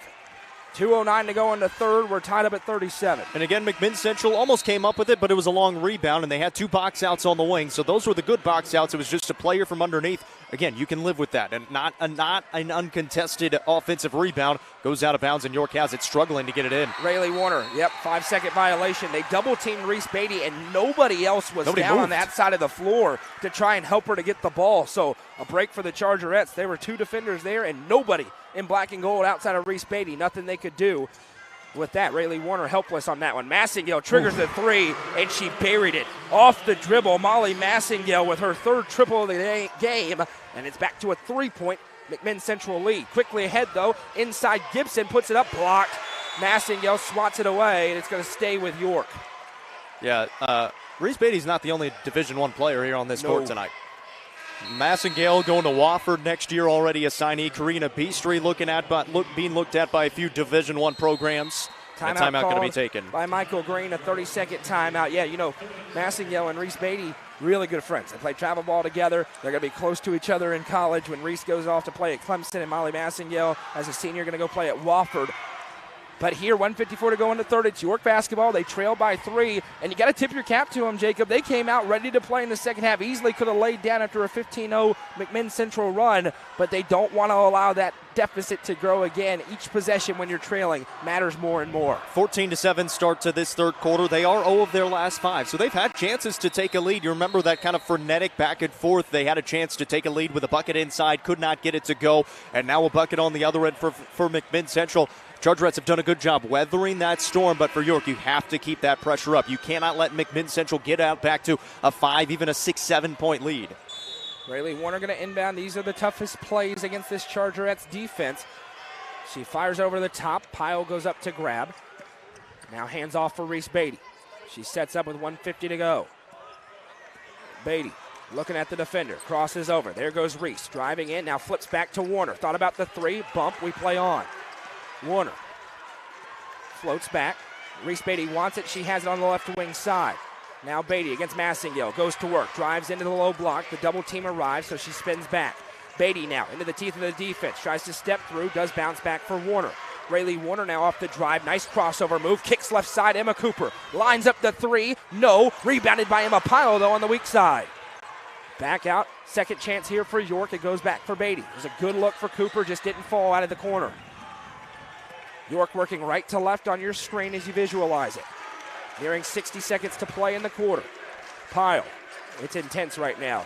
Business is picked up. Pyle into a cutting Cooper. She's double teamed. Turnaround shot. Good. Emma Cooper with a touch, and it's a 1-point game. Now looking for a big stop at the end of the quarter, trying to make this one a tie game, if not give yourself a lead going to the fourth. Massengill with it. I wonder if McMinn Central may hold for that exact reason. Mm-hmm. Beastry's out of the game. She's at the table, though. Mid-range jumper up. That one got the roll. Those soft rims making their presence felt for both teams, as this is Maddox Mayfield with her 4th point. Here comes Beaty trying to break the press, but it's poked free. Chargerettes have it on the floor. Again, Mayfield with a jumper, no. Rebound down, fought for, a whistle and a jump with the arrow belonging to York. Rayleigh Warner fortunate. Looked like she could have got tagged for over the back. Instead, it's York ball with 24 seconds to go in a 3-point game here in the third. I'll tell you what, Rayleigh Warner has done a tremendous job. She picked up 3 fouls with 4.5 minutes to play in the second quarter and has not picked up her 4th yet. Still 24 seconds to go here in the third. Here comes the full court pressure, and this time York has several bodies back as Zoe Gibson looking to inbound. She does so to Rayleigh Warner. Warner works through the defense. Now numbers if she hurries. Here comes Rayleigh Warner. Defender giving chase. Euros through, and she is fouled. Rayleigh Warner going to the free throw line here, the Guffey Law free throw line to shoot 2 with 17 seconds to go. Foul goes on 23, Malia Massengale. That's her first, team's second. And Rayleigh Warner trying to catch her breath as she gets the basketball. 2 big ones upcoming here. First one up and good. And we've seen about an 8-man rotation for this York team. It is shortened. About 6. They'll bring in Zoe Gibson for a little bit off the bench, but she's about the only player that has gotten extended minutes off the bench for this York team so far. Rayleigh Warner, second one, spins around, no good, 2-point game. McMinn Central looking for a buzzer beater. Karina Beastry will bring it up. 12 seconds left here in the third quarter, controlled by York. Beastry crosses over, starts to drive, now flips back. There's Massengale again off the dribble for 3. This one won't fall. Rebound down, put back, blocked away. That one ripped by Zoe Gibson, and it brings us to the end of a strong third quarter for the Dragonettes, but because of the hole they were in, they still trail, albeit narrowly. After 3, it's McMinn Central 42, York 40. Trip to the semis is on the line. Coverage of this game is presented by Beaty Lumber. You're listening to it on the Frontier Chevy UCR Media Network. Fire and Vine in Cookeville is the Upper Cumberland's home for delicious Chicago-style pizza, beef, chicken, fish, and more. Located in Cookeville's historic downtown district, Fire and Vine's food and atmosphere will keep you coming back for more. Take in stunning views with creative food and drinks on the rooftop. Fire and Vine is proud to support this broadcast on the UCR Media Network. Clint Connor is your local auctions expert. With full service from start to finish, the Exit Crossroads Auction Group are here to make the process easy for you. Visit crossroadsauctiongroup.com for more details and current auctions. Clint Connor, your local auctions expert, is proud to sponsor this broadcast on the UCR Media Network. Welcome back as we enter the fourth and final quarter here of this quarterfinal matchup. It's McMinn Central 42, York 40. York erases a 10-point deficit. They tied it for a moment. Now it's a 2-point game. And in that quarter, Jacob, just 2 points for Reese Beatty. It was the secondary scoring that we talked about, was able to get it done. Yeah, Reese Beatty only had 2 points. They had 17 in the third quarter. The supporting cast, we talked about it at halftime, we're going to have to step up. Emma Cooper, 6 points. Rayleigh Warner, 3 points. 6 points for Emma Pyle. They have stepped up, made some big shots. Now just a 2-point game as we get started here in the fourth quarter of action, and a conversation with the officials. I think they're trying to get the arrow situated. It should be McMinn Central basketball because York got it after that last jump ball. Correct. Kind of reminiscent to last year's Westview game. Yeah. York hopes it's a different finish, but they had a very slow start. Came out with a double-digit deficit. They erased it, just didn't get it in the very end. Hey, McMinn Central, I mentioned it before the game started. 4 times this season they've scored 60 or less. They are 2-2 in those games. They've got 42 right now. Beastry with a step back 3, no, but a rebound. Molly Massengale ran it down. Back to Beastry. This one's online. No good, though. Rebound tipped, and Massengale with another offensive board. This time she'll trigger the 3, and it's good. Molly Massengale with 2 offensive rebounds and the 3, and Coach Green is not happy over on the York sideline. Just out hustling everybody in black and purple, driving in. Beatty, good, and 1. Reese Beatty answers on the other end as she's going to the line to try to complete a 3-point play. Well, that'll make you feel a little bit better, but yeah, on that previous possession, that just cannot happen. You cannot give up 3 threes in a row. This is too good of a 3-point shooting team to give up that many open looks. There were wide open looks and 2 offensive rebounds from Malia Massengale. You just have to get a body on her. It doesn't matter if you box her out. Just hit her at least at some point going to the basket. The free throw's no good. Now dribbling off her own leg is Beastry, but Massengale comes out to retrieve. Massengale with Warner giving chase. Works it over in the mid-range. She pulls up for 2. No in and out. Rebound tipped up. Another offensive rebound. Kicks to Massengale. She triggers the 3, and she got it. Second chance points. 2 straight Molly Massengale 3s, and York goes back down by 6. This is danger time right now for the Dragonettes. They're down by 6, and you just could not have this start to the fourth quarter. You know, they were doing such a great job rebounding in the third, but it's reminiscent of the second quarter where they just couldn't get a board. That time they had some more effort. Beatty off the dribble for 3, and she hit it. Reese Beatty, how do you do? Splashes home the Birdies Lounge 3. Yeah, I say it's danger time, but you also have the Clemson commit on the other side, so that helps a little bit. It tends to help when you have the best player on the floor, and York has the best player in the tournament on their team. Here comes the Chargerettes looking for the answer, leading by 3. Left side 3 on the other end. That one in and out and falls through. Reagan Baker, it's that kind of night. It hit every part of the rim and then fell in as it looked like it was going to pop out. And they lead again. And they've had it as a 2 up on the board. I thought that was a 3. Maybe it was a 2. Beatty with it. Yeah, it was a 2. So Beatty drives in, loses handle on it. and it'll stay on this end. So that's going to be a 2, by the way, for Reagan Baker. Also, that's what they called it. That was not out on McMinn Central. No, it went off of but Reese it was Beaty. also a foul, so they gave it to York. So it's a 5-point game, not a 6-point game. Thought it was a 3, but her foot must have been on the line. It was on that far side of the gym from us. And now Beaty wants him to wipe up the sweat because there's a slick spot where I think she hit the floor on the last possession. Inbound coming for Beaty. She gets it into Warner. Warner tiptoeing the sideline, puts the dribble down. Rayleigh Warner into the mid-range. Backdoor cut for Beaty. Reese Beaty, good for 2. Back to a 3-point game. And now Reese Beaty has taken over here in this fourth quarter. Only had 2 points in the third, and she has stepped up. Bad pass and able to track it down, the Chargerettes. Able to track it down. Here's Beastry. She sends back left side.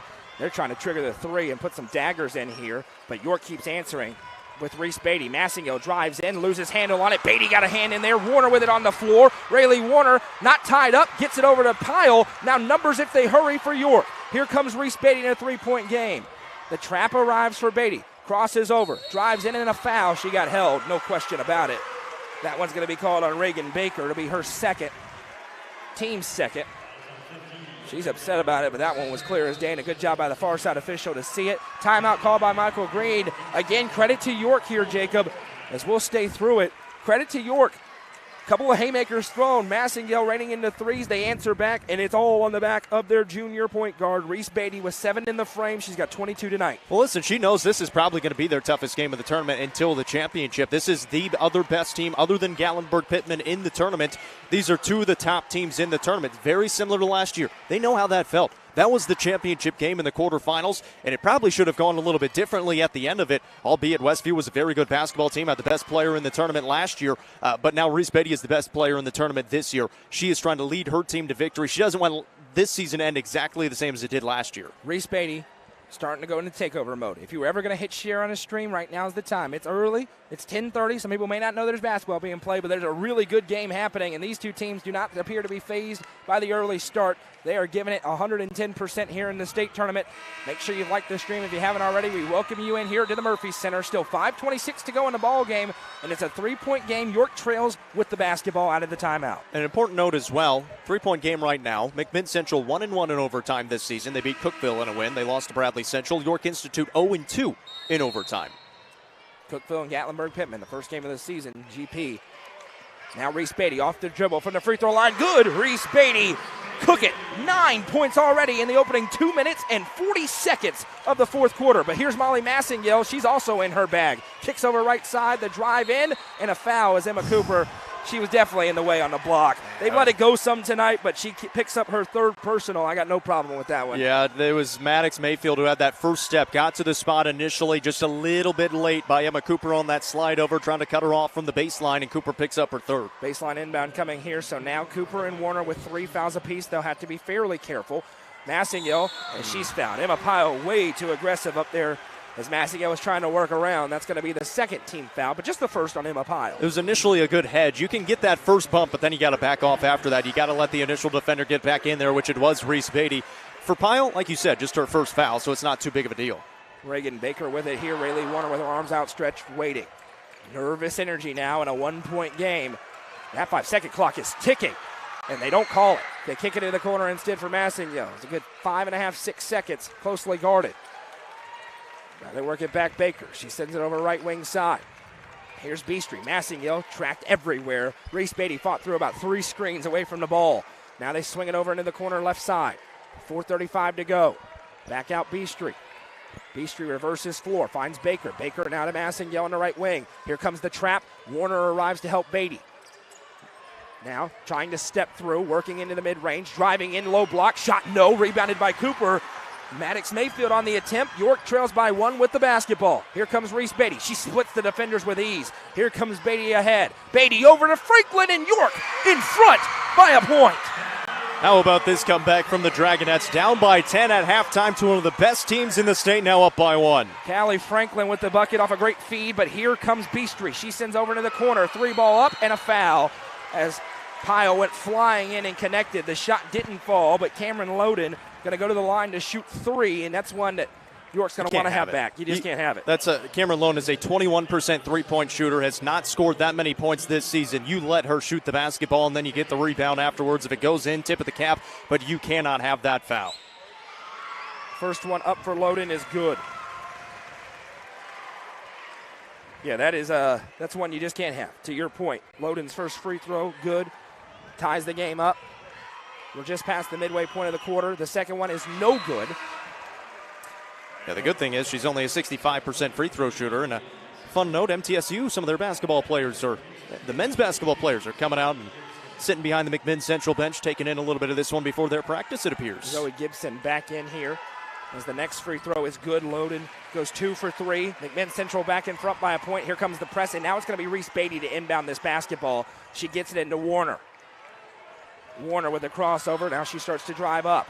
Warner being fouled, and there's the call. Goes on B Street. He was riding her the whole way. The whole way, just like Secretariat right there on the hip.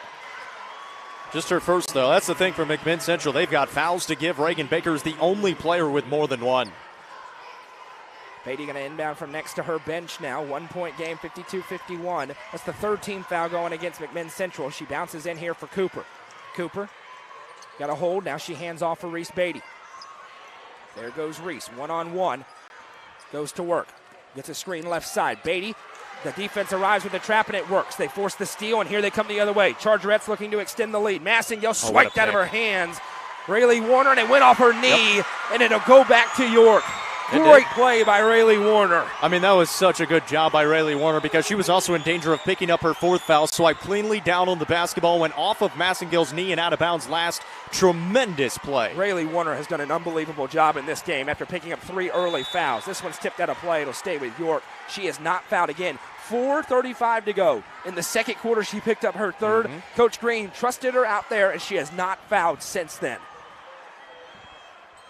Cooper going to inbound here.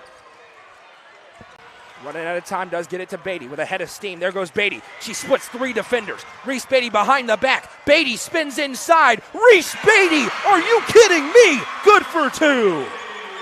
She's special. I mean, she is special, and now a 1 point lead.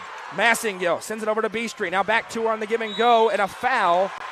Cooper going to be called for a block inside, and it is the 4th on Emma Cooper. And Massingale barreled in there. Emma Cooper didn't go anywhere. Not sure what the official wants her to do. Well, what happened was Cooper was just a half second late getting there. She was still moving forward as Massingale came in. Massingale still has a right to that spot as well. If Cooper is set, it's probably just a play on. Instead, it's her 4th foul. Now off the dribble. B Street for 3. Nowhere close. Rebound run down by Emma Cooper. She's playing with 4 fouls. Cooper spins out of one trap.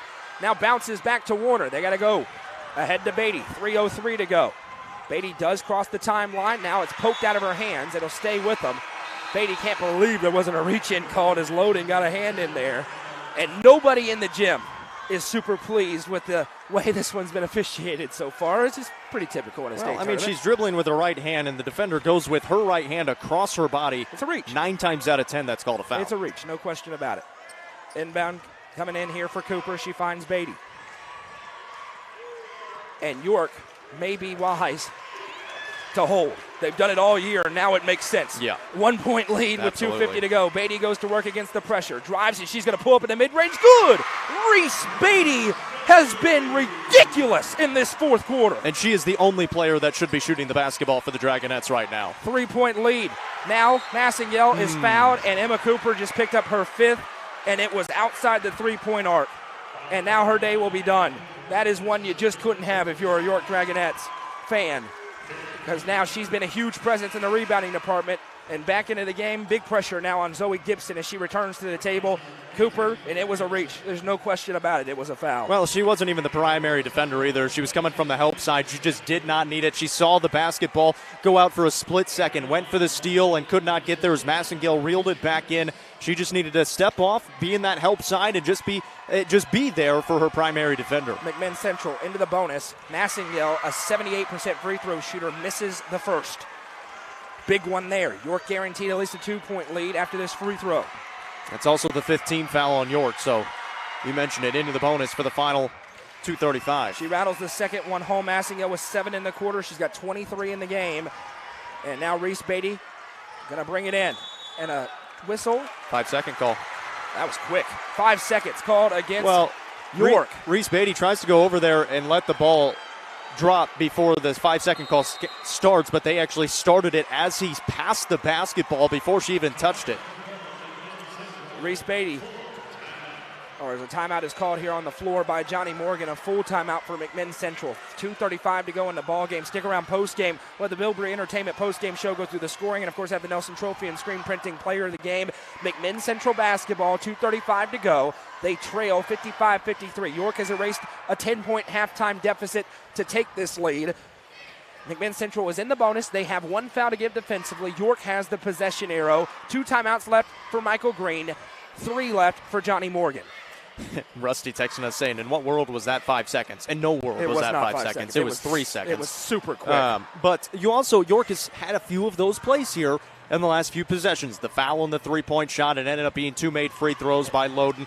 That one. Listen, there's one official who's having a bad game. There's 2 who are having a good game. There's one official who's having a really bad game out here. Let's just call a spade a spade. There's one official having a really bad game, and he called that 5-second violation there. He didn't call the reach in earlier. He's just not having a good game. I think it happens to all of us. Whoever wins this game, they're going to have to take a 2-possession lead. 2:35 to play. York has a 1-possession lead right now. They need a big stop. Out of the timeout from underneath their basket, McMinn Central to inbound. They send it over the top to Massingale. Beaty there defensively. Reese Beatty's in no foul trouble, just 2. Now inside pass Beastry, and it went off the foot of Gibson. It was going to go out of bounds either way. Gibson just unfortunately had her foot right there, so it'll stay with McMinn Central. 2.5 to play. Yeah, coming over on the help side and just kind of hit it off her foot. Inbound to Massingale, went over her head, but she can go back to grab. No defender there.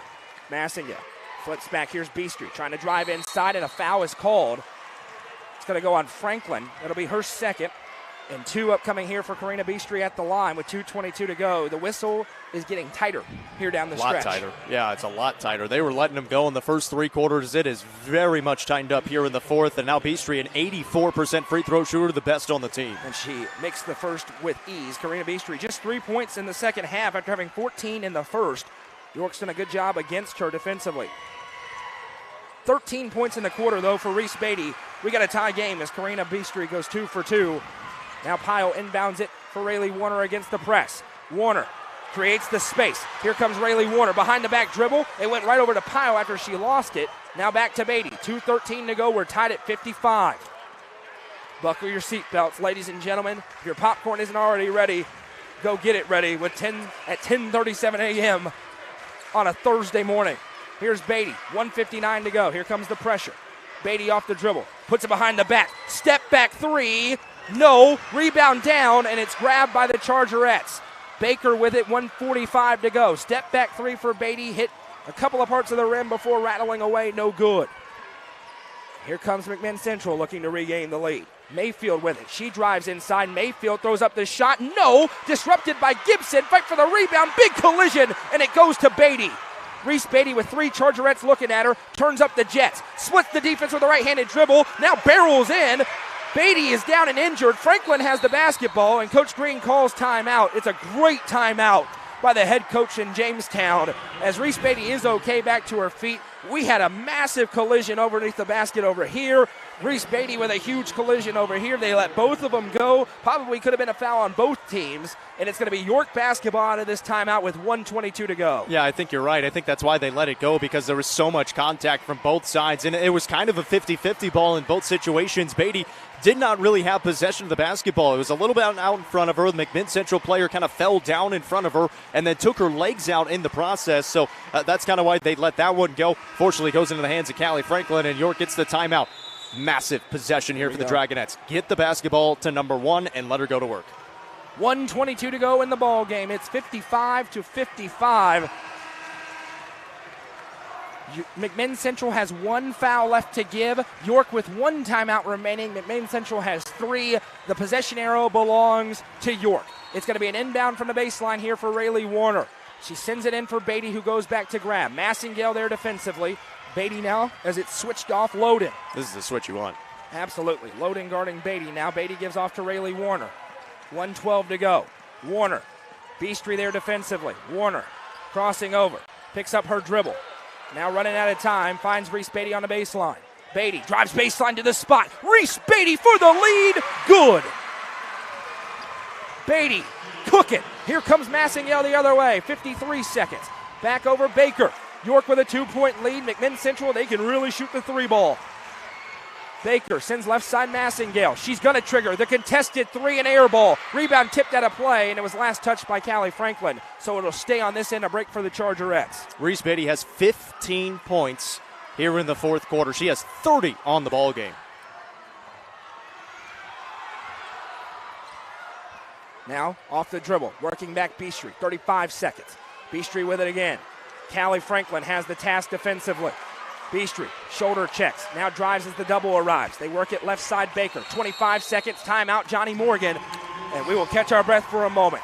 24.5 seconds to go in the game. York's lead is 57-55. They trailed by 10 at halftime, but Reese Beaty just on another planet right now. She has 15 in the fourth quarter so far, trying to propel her team to the semifinals and knock off a Chargerettes team that many thought will be the team that hoists the gold ball here on Saturday night. Well, listen, you said it before the game, too. Coach Morgan has a lot of wins. He does not have a lot of wins, at least here in the state tournament and getting to the gold ball. They played in 6 state championship games. They have only won 1 gold ball. This is a state championship game. This is to get to the championship. Obviously, you still got to get through the semifinals. You've got a Gibson County team with only 1 loss in that second round, and you've got Huntington, who you've seen earlier this year is a pretty good team as well. It's not exactly the single A bracket where we say, hey, pick it Wayne County, that's your state championship. You're going to be a massive favorite, especially if it's Gibson County. They're a good basketball team. They can beat somebody. Yes. They can beat these 2 teams, but they're going to be big favorites coming up tomorrow if they are able to win it. 55-57. York leads with 24.5 seconds to go. The arrow still belongs to York. McMinn Central's in the bonus. No Emma Cooper for York as well. Fouled out with about 2.5 minutes to play. Big for the rebounding department as here we go. Inbounding from next to the bench is Reagan Baker. Eyes up. Gets it into Beastry. Beastry working away from a double team. Has the lane. Drives in. Fade away. No, but a foul is called. Callie Franklin going to pick up her 3rd. Beastry had no intention of getting anything other than a foul there, and she gets rewarded with the call. She'll go to shoot 2. She's the best free throw shooter on the team, has already made 2 in this quarter. She's got 18 tonight. And I think that's fine. You're up by 2, 20 seconds to play. Make them make free throws. You have 1 timeout remaining if you need it. First one is good. Yeah, if you're York here, if you can protect the basketball, you can have the last look. In worst case, you go to overtime if Beastry does make this shot. Get the basketball in. The key is getting it up the floor. And Beastry. Rebound it. Free throw. Got it. Calmly 2 for 2. And now here we go. Pyle's going to inbound here, and they are doubling Reese Beaty. Pyle gets it into Beaty. 19 seconds. Beaty got kicked. We keep playing. Beaty, double team. It's poked on the floor, loose, and a tie-up. The arrow belongs to York, and it's a tremendous effort by Beaty. Got it poked from her. She just got her 2 paws on it for enough time to get the simultaneous possession. York does have a timeout. They're not taking it. 12.4, the inbound coming from just in front of us here on Media Row. Rayleigh wanted to inbound right in front of us. Eyes up the whole way. Gets it into Franklin. Franklin puts the dribble down. Franklin in trouble. Bounces it into the corner. 7 seconds. And there's the timeout by Coach Green. 6.5. York with a chance for the final look. And I'm going to go out on a limb here and say Reese Beatty's going to have the look. Now you saved that. She's got 15 points in the quarter. Coach Morgan's thinking that That's too. True. There's going to be open opportunities, and I'm sure that's a conversation in the huddle. There is you want to get the basketball to Reese Beaty, let her make the decision. Yeah. If she has an open shot, she's going to take it. But if there's somebody else open, maybe inside or a jumper on the right side, left side, whatever it is, she's going to get it to that player if it is a better shot. 6.5 seconds to go. No timeouts remaining. This is going to be your ball game. And again, you're not in the bonus.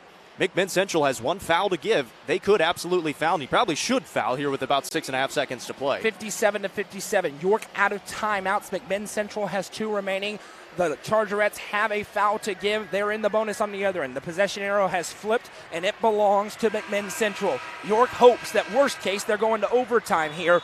They have controlled the second half. They've been the better team the last 2 quarters, but McMinn Central, because of that big cushion, has this game tied up off of 2 free throws by Karina Beastry. Inbound going to come in, and it's going to be Emma Pyle to throw it in, again, right in front of us here on Media Row, just outside the 3-point arc. 6.5, here we go. Pyle with it. Keeping her eyes up. She gets it into Beaty. Time starts to tick, and there's the foul. They had it to give. And so the next one would send them to the line. She tried to shoot it. It was a smart play by Beaty, but it was a non-shooting foul. And this one goes on Reagan Baker, her third. And still plenty of time here for York. 4.5 seconds, only 2 seconds ran off. Here we go. 4.5 seconds. Franklin all alone in the backcourt. They're not covering her, so she's an outlet. Pile to inbound, gets it into Beaty. Beastry tipped it. Now Beastry saves it in. 2 seconds. We're going to go to overtime. Driving up, a turnover, and the buzzer sounds. 57-57. They tried to get it into Beaty. Beastry did a great job to get a hand on it, Jacob, and we get 4 minutes of free basketball, and if there was ever a game that deserved overtime, this was a game that deserved overtime. Here we go. How about some of the games that we have had hit overtime already here in the state tournament? Of course, Clay County, Moore County in a great ball game yesterday, and Clay County fell in that one, but York Institute coming in here to the overtime. Reese Beaty, 15 in that fourth quarter. She's got 30 points. They've got 28 on the stat. That is wrong. She does have 30 points. I have it at 30. You have it at 30, yeah, so we're going to go with she's got that. 30 points. It's 57-57. Big thing for York right now. They're in the bonus. So is McMinn Central. They're going to get an extra timeout, so they'll have 1 timeout. McMinn Central is going to have 3 timeouts here in the overtime period. So they're going to have all kinds, actually 4 timeouts, as they'll get an extra timeout here in the overtime period. And I mentioned those numbers early on. McMinn Central is 1-1. They have a win against Cookeville and a loss against Bradley Central. York is 0-2 in overtime, a loss against Cookeville and a loss against Gatlinburg-Pittman. And York has learned in those games it's so critical to get a lead. If you go down, you've got to answer on that next possession. Very, very rare in high school basketball, at least in my experience, that if you go down for multiple possessions, that you can come back and win the game in overtime because that clock just feels like an oppressive force. So this first possession going to be huge. Reese Beaty going to tip it off against one of her best friends, Molly Massingale, here in this state tournament. Beaty wins the tip, and it goes to Emma Pyle, and then Pyle traveled. Her feet were getting taken out from under her by Cameron Loden, and the official who's having a bad game, it's the same one, having a really bad game called a travel. Her feet were tripped up. She had a player wrapped around her legs and was called for a travel. I don't know what she's supposed to do. So McMinn Central gets a gift. Now Warner goes down, loses her footing. They pass on the left side. No Emma Cooper, Rayleigh Warner playing with 4 fouls. 3 fouls, I beg your pardon. Yeah, she's been able to somehow avoid picking up the 4th for 2.5 quarters. Rayleigh Warner says that's 5 seconds. She's right. They give over right side to Molly Massingale. Beaty there defensively. Massingale puts the dribble down. Help arrives. Massingale gets free inside, throws up the shot. Emma Pyle gets called for the personal. Molly Massingale going to go to the line to shoot 2. Now, Emma Cooper was called for a foul like that, but Emma Cooper was moving. Emma Pyle was not moving. She was camped out, had a hot dog and a campfire going underneath there, and still picks up a foul. Yeah, she is allowed to be there and go straight up and down, which she did. Massingale going to shoot 2. The first one is up, and it is good. So they do get that elusive first lead. This big possession upcoming here for York as they'll try to answer. Massingale with 3:25 to go in the overtime period. Second one, no good. Rebounded by Beaty. A chance for York to take the lead as Reese Beaty has it. Looking at a double team, she works away. Turns up the Jets. Beaty behind the back, dangerous, but somehow keeps possession. Beaty in the mid-range. Reese Beaty kicks out to Warner. Warner gets free inside. What a move, Rayleigh Warner. Good for 2. That was fun.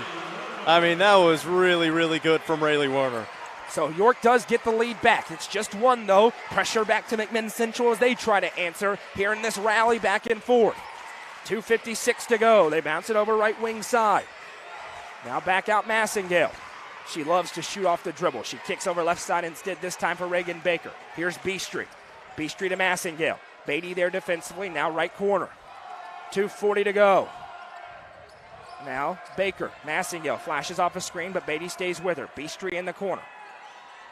Now back out. They're just buying time right now. They're not even looking at the basket. Maddox Mayfield kicks back. Making this a shorter game. Baker got free for 3, but it's no good. Rebound down. York got it. Zoe Gibson with a big rebound. Bounces it ahead to Beaty, and now they can stall a little bit with a 1-point lead and 2:18 and counting to play. I'm not sure why she shot that, but that's who you want shooting it if you are York, a 27% three-point shooter. Here comes Rayleigh Warner. She's guarded by Beastry. Crosses over. Warner drives again, feeds it across, and Franklin is fouled. Nice feed by Warner. Callie Franklin to the line, the Guffey Law free throw line, to try and shoot 2 and make it a 3-point game. What a pass from Rayleigh Warner. A little pocket pass from the left block to the right block, and now Callie Franklin a couple of huge free throws here at the line with 2:03 to go in overtime. Foul on Maddox Mayfield, her second. First one, good for Callie Franklin.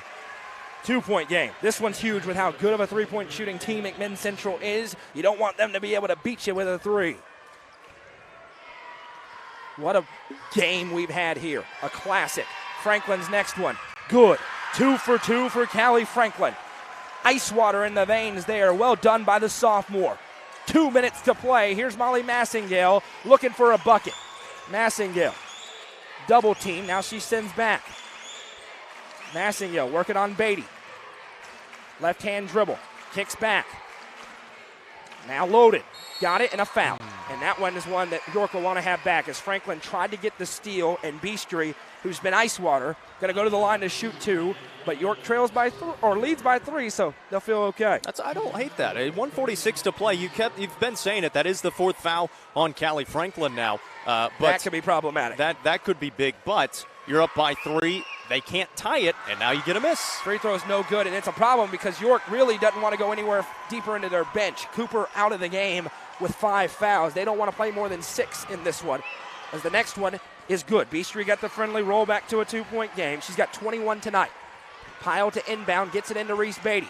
Big possession here for York. Sends it ahead to Rayleigh Warner. Warner left-hand leg good. Reese Beaty to Rayleigh Warner, and it's a 2-possession lead for the Dragonettes. Here comes Massingale on the other end. Crosses over, sends back to Baker. Time running out now. McMinn Central trying to make something happen. I think this is the largest lead of the game for York.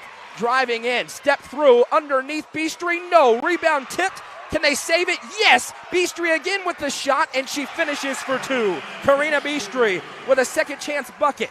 Here comes York with 1:13 to go. It's Warner as the trap is coming. Gets it ahead to Beaty. Beaty with numbers, but he spins it out and will slow it down and try to make them foul. York is in the bonus, so they'll go to the line if a foul is called. Massingale, nice behind the back dribble for Reese Beaty. Now you're about to see a ball handling exhibition from Beaty. Behind the back dribble, resets the clock again, 50 seconds. Massingale trying to defend. Beaty works around the world. Here comes the trap and the foul. Reese Beaty to the Guffey Law free throw line to shoot 2, and she is gassed. Reagan Baker called for her 4th. Beaty is feeling it. She's hunched over, trying to catch her breath. As she goes to the line, she makes them both. It's back to a 2-possession game. I mean, you mentioned it. That was a masterclass in dribbling right there, and now you're already up by 2 points. 43 seconds to play. 2 huge free throws for the best player in the 2A classification. Beaty did miss one earlier. First one here, in and out, no good. And she is frustrated. But this one's critical to try to make it that 3-point game again. So Beaty 1 for 3 at the line tonight. Sets up one more time. She has not come out of the game, by the way. Of course not. And she calmly makes the second. 3-point game, but the door is still open for McMinn Central. Here comes Molly Massingale. Checks towards her head coach, Johnny Morgan. Massingale left side, now she has it again. Massingale gets through the defense somehow off the glass, good for 2, and Coach Morgan calls timeout. Massingale got away with a double dribble. I mean, she tried to split the double team. She grabbed the basketball with 2 hands, and she did it so quickly that she put it back down with the right. It was a blatant double dribble, and the whole York fans are calling for it. The officials just straight up missed it, and so now it's a 1-point game with 26 seconds to play for York, though. They still have their 1 timeout remaining. McMinn Central still has 2, and now trying to draw up something in this full-court pressure. York, you have to take care of the basketball, move it up the floor, and then you got to knock down 2 free throws. They've gone to Emma Pyle throwing it in here because they need both Rayleigh Warner and Reese Beaty available to catch the pass to be able to dribble. It's going to be a free throw shooting contest if York can protect the basketball. They've done a fairly good job of it here in the second half after struggling badly with it in the first. They erased a 10-point halftime deficit. They lead by 1 here. Don't forget, stick around postgame for the Bilberry Entertainment postgame show. We'll go through the scoring and, of course, have the Nelson Trophy and screen printing player of the game. We appreciate Beaty Lumber for being the presenting sponsor of tonight's game. York hopes to be back here tomorrow at 4 o'clock. Winner of this game will face the winner of the next game, Gibson County and Huntingdon. It is going to be Emma Pyle to inbound, and she gets it into Reese Beaty. Massingale there defensively. Beaty goes to work off the dribble, behind the back, double teamed, and a foul. Reese Beaty going to go to the line to shoot 2. They got the steal, but it came after a foul. See who it's on here, either Massingale or Beastry. It goes on Molly Massingale, just her first. And now Reese Beaty, 2 for 4 at the line today, needs them both to try to make it a 3-point game again. Just went 1 for 2. She's going to realize that. She knows she needs to hit both of them.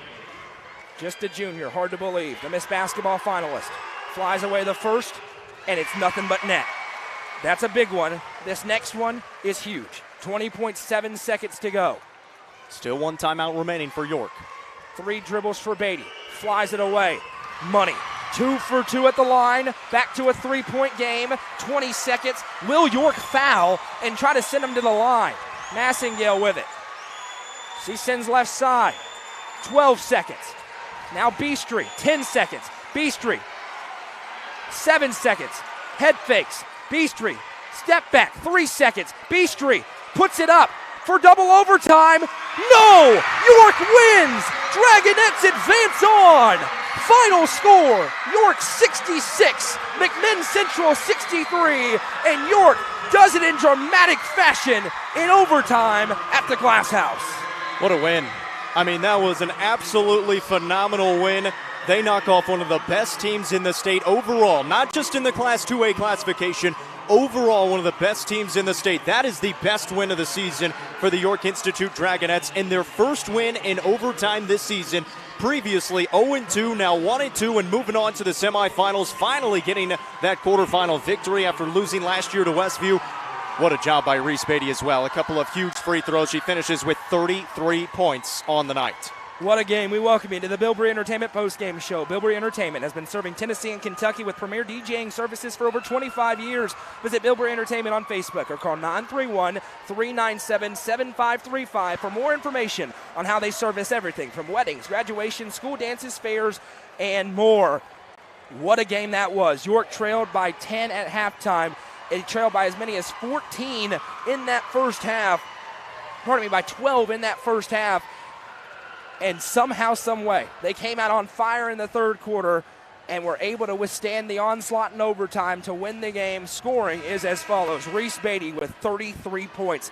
Her best state tournament performance in her 3 appearances here in the Murphy Center. 10 points for Emma Cooper tonight, 9 for Rayleigh Warner, 8 for Callie Franklin, 6 for Emma Pyle, for a team total